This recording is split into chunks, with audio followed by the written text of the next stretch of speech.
अस्सलामुअलैकुम। Salman trades and farming में welcome.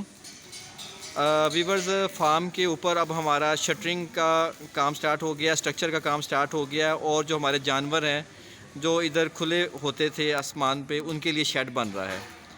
तो शेड बनने का तरीकाकार यही है कि जो हम लोगों ने यहाँ पे खुदाई की है, इनके पहले ये गड्ढे खोद लिए हैं, इस तरह के 6 गड्ढे खोद लिए हैं और गड्ढे खोद के उनके ऊपर फिर ये जो हमारे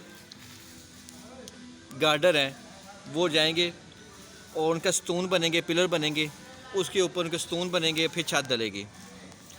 उसके बाद देखें ग्लेबर आई हुई है और जो यहाँ पे ये बन रहे हैं शेड, ये हम ऑस्ट्रेलियन तोतों का बना रहे हैं। जैसे ये मुर्गियों का लिए है और ये जो दरवाज़ा है इसके अंदर गोट्स हैं, गोट फार्मिंग, और उस फॉल के अंदर गायें वगैरह हैं और यहाँ पर चूज़े वगैरह।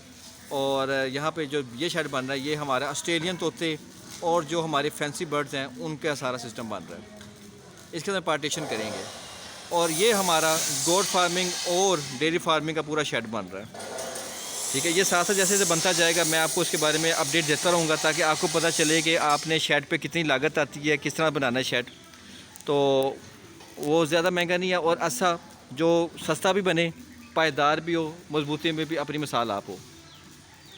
शेड बहुत ज़रूरी है और ओपन का हिस्सा भी बहुत ज़रूरी है। आपने अपना फार्म पूरा नहीं छात लेना, ओपन हवा और धूप के लिए भी बहुत ज़रूरी है चीज़ें। धूप भी आनी चाहिए, हवा भी आनी चाहिए और थोड़ी बहुत छत भी बहुत ज़रूरी है ताकि आंधी तूफ़ान और बारिश से बचा जा सके।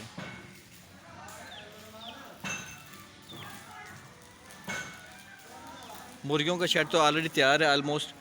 बकरी बकरों के लिए और गाय के लिए तैयार हो रहा है और जो हमारे फैंसी ब्रीड आएगी अभी उसके लिए तैयार हो रहा है।